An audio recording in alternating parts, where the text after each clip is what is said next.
Assalamualaikum warahmatullahi wabarakatuh. Kali ini saya akan menyampaikan koneksi antar materi modul 2.2 pembelajaran sosio-emosional. Di mana ini adalah fasilitator saya, Bapak Iwan Hermawan, pengajar praktek Ervadela, dan saya sendiri Firdaus dari SD Negeri 112 Palembang. Salam dan bahagia untuk Bapak, Ibu guru semuanya. Pembelajaran sosio-emosional merupakan pembelajaran yang dilakukan secara kolaboratif oleh seluruh komunitas sekolah. Proses kolaborasi ini memungkinkan murid, pendidik, dan tenaga pendidikan di sekolah memperoleh dan menerapkan pengetahuan, keterampilan, dan sikap positif mengenai aspek sosial dan emosional.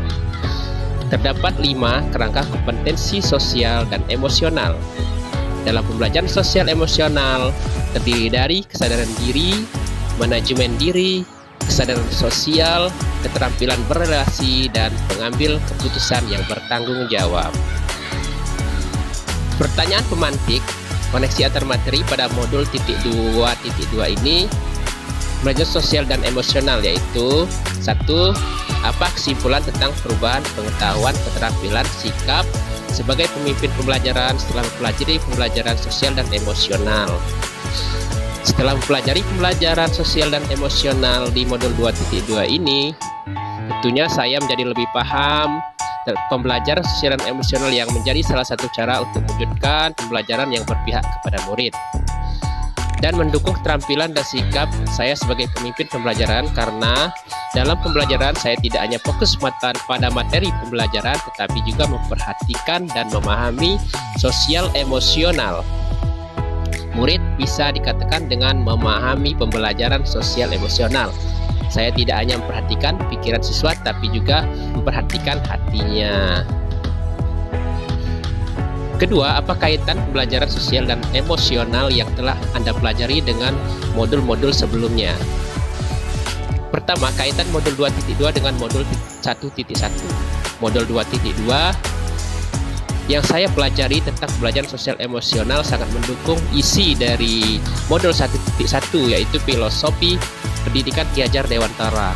Salah satu pemikiran Ki Hajar Dewantara adalah mewujudkan pembelajaran yang berpihak menghamba pada anak. Pembelajaran ini bisa dikatakan sebagai pembelajaran yang berpihak kepada siswa.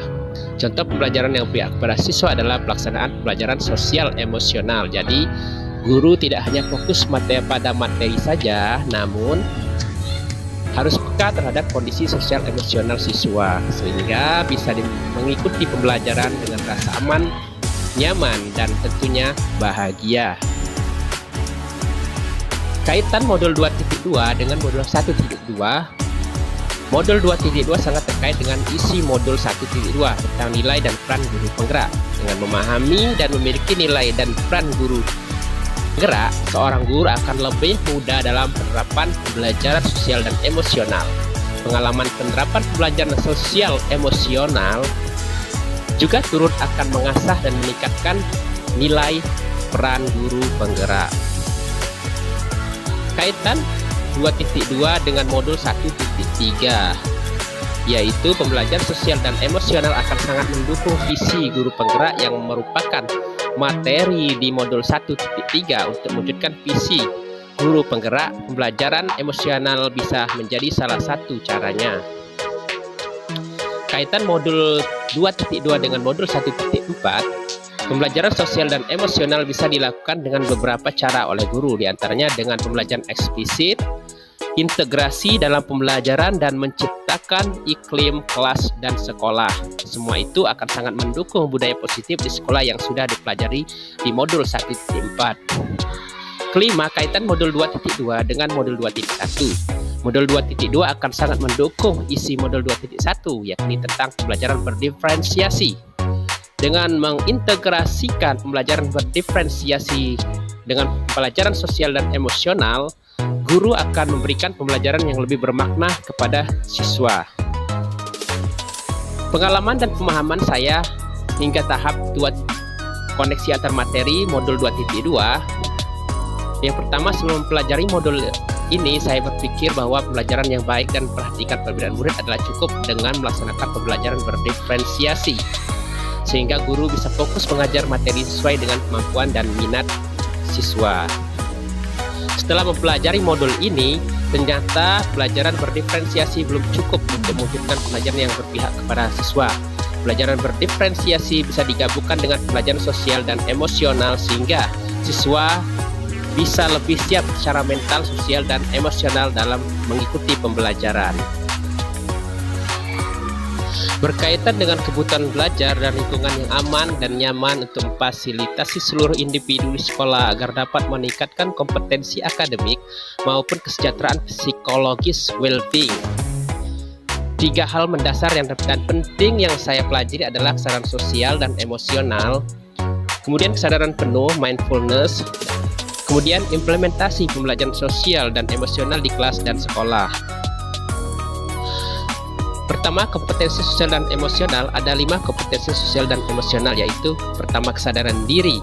Kesadaran diri adalah kemampuan untuk memahami perasaan, emosi, dan nilai-nilai diri sendiri dan bagaimana pengaruhnya pada perilaku diri dalam berbagai situasi dan konteks kehidupan. Contoh kesadaran diri yaitu menggabungkan identitas pribadi dan identitas sosial, mengidentifikasi kekuatan atau aset diri dan budaya, mengidentifikasi emosi-emosi dalam diri, menunjukkan integritas dan kejujuran, dapat menghubungkan perasaan, pikiran, dan nilai-nilai, menguji dan mempertimbangkan prasangka dan bias, kemudian memupuk efikasi diri, memiliki pola pikir bertumbuh, mengembangkan minat, dan menetapkan arah tujuan hidup. Kemudian yang kedua, manajemen diri. Manajemen diri adalah kemampuan untuk mengelola emosi, pikiran, dan perilaku diri secara efektif dalam berbagai situasi dan untuk mencapai tujuan dan aspirasi. Contoh manajemen diri yaitu mengelola emosi diri, mengidentifikasi dan menggunakan strategi-strategi pengelolaan stres, menunjukkan disiplin dan motivasi diri, merancang tujuan pribadi dan bersama, menggunakan keterampilan merancang dan mengorganisir, memperhatikan keberanian untuk mengambil inisiatif, kemudian mendemonstrasikan kendali diri dan kelompok dalam kelompok. Kesadaran sosial. Kesadaran sosial adalah kemampuan untuk memahami sudut pandang dan dapat berempati dengan orang lain, termasuk mereka yang berasal dari latar belakang, budaya, dan konteks yang berbeda-beda. Contoh kesadaran sosial yaitu mempertimbangkan pandangan atau pemikiran orang lain, mengakui kemampuan atau kekuatan orang lain, mendemonstrasikan empati dan rasa welas kasih, menunjukkan kepedulian atas perasaan orang lain, memahami dan mengekspresikan rasa syukur, mengidentifikasi ragam norma sosial termasuk dengan norma-norma yang menunjukkan ketidakadilan. Keempat, kemampuan berelasi, yaitu keterampilan berelasi, kemampuan untuk membangun dan mempertahankan hubungan-hubungan yang sehat dan suportif.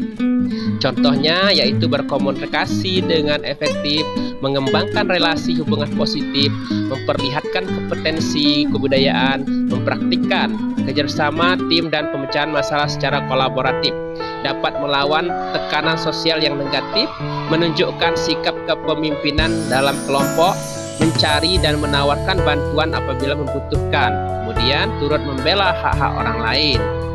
Kemudian yang kelima yaitu pengambilan keputusan yang bertanggung jawab.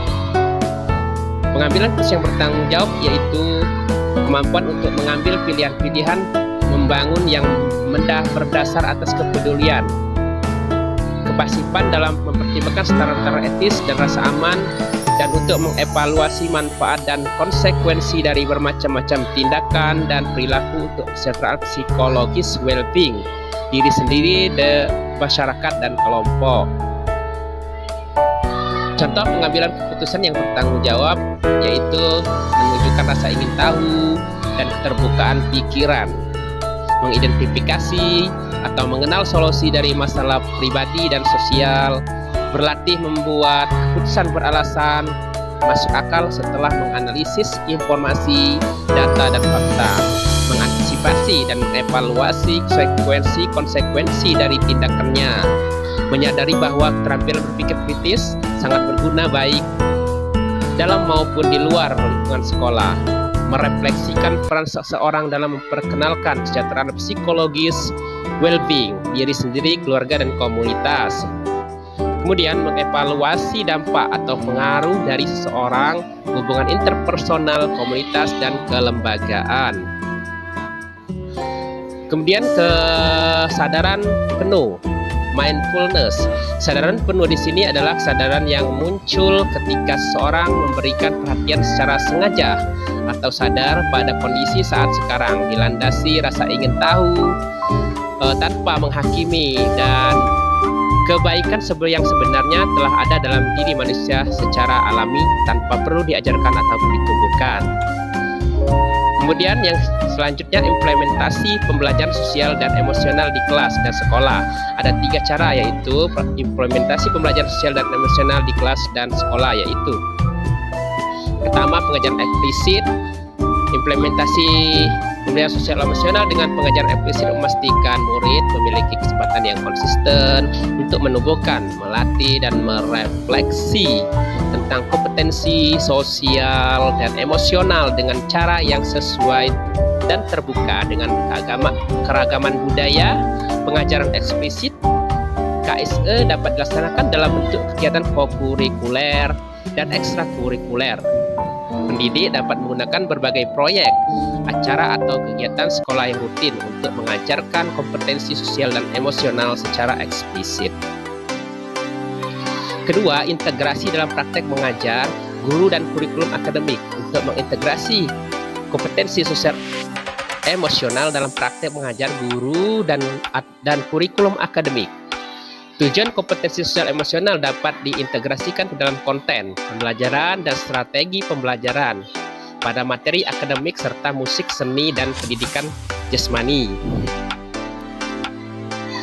Kemudian yang ketiga, menciptakan iklim kelas dan budaya sekolah. Salah satu upaya mengubah lingkungan sekolah, iklim kelas dan sekolah adalah melalui praktek guru dan gaya interaksi mereka dengan murid, atau dengan mengubah peraturan dan harapan sekolah.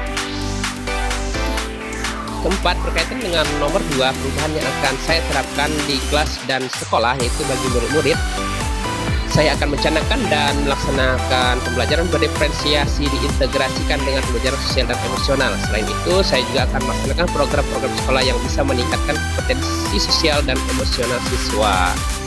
Bagi rekan sejawat, saya akan menjadi model atau teladan dalam pelaksanaan pembelajaran berbasis kompetensi sosial dan emosional, sehingga rekan sejawat bisa terinspirasi dan menerapkannya juga dalam pembelajaran yang dilakukan. Oke, itulah pemaparan dari saya tentang koneksi antar materi modul 2.2. Dan wassalamualaikum warahmatullahi wabarakatuh. Terima kasih.